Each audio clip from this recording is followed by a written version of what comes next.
नाशिकमध्ये लपलेल्या मुख्य आरोपीसह तिघांना अटक. 19 लाखांहून अधिक मुद्देमाल जप्त. छत्रपती संभाजीनगरमधील अंमली पदार्थ प्रकरणातील फरार मुख्य आरोपीला गुन्हे शाखेनं अखेर अटक केली आहे.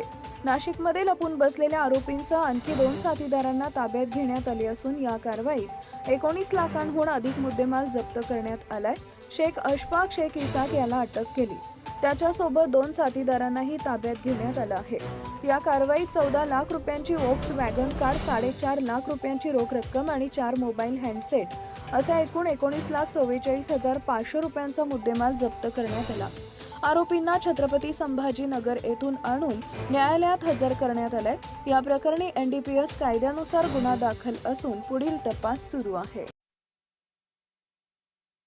नेटवर्क लावण्याकरता सपोर्ट करणारे काही व्यक्ती आहेत आणि त्याच्यावरती देखील आमची पाळत आहे आणि त्याच्यावरती कारवाई करू. या आरोपींचं पूर्व रेकॉर्ड सगळ्यांचं तपासलं जाईल आणि त्याची पडताळणी करून या अशफाक पटेल आणि ह्याच्या सगळ्या टोळीला देखील आम्ही लवकरात लवकर मकोका अंतर्गत देखील प्रभावी कारवाई करणार आहोत. मला असं वाटतं की आपला जुना छत्रपती संभाजीनगर आणि जो हार्ट ऑफ द सिटी आहे त्यामध्ये चांगल्या प्रकारे आता नार्कोटिक्स वरती नियंत्रण आपल्याला मिळालेलं असून आणखीन देखील आपल्याला काही एरियामध्ये लक्ष घालणं गरजेचं आहे. त्यामध्ये देखील आम्ही निश्चितच येणाऱ्या दिवसामध्ये, आता तुम्ही बघितलं असेल की आम्ही महानगरपालिकेला देखील गुन्हेगारांची यादी सोपवून, कारण की बऱ्याचशा गुन्हेगारांच्या एकाच ठिकाणावरून वारंवार ते त्यांचा अवैध व्यवसाय चालवतात नार्कोटिक्स NDPSचा.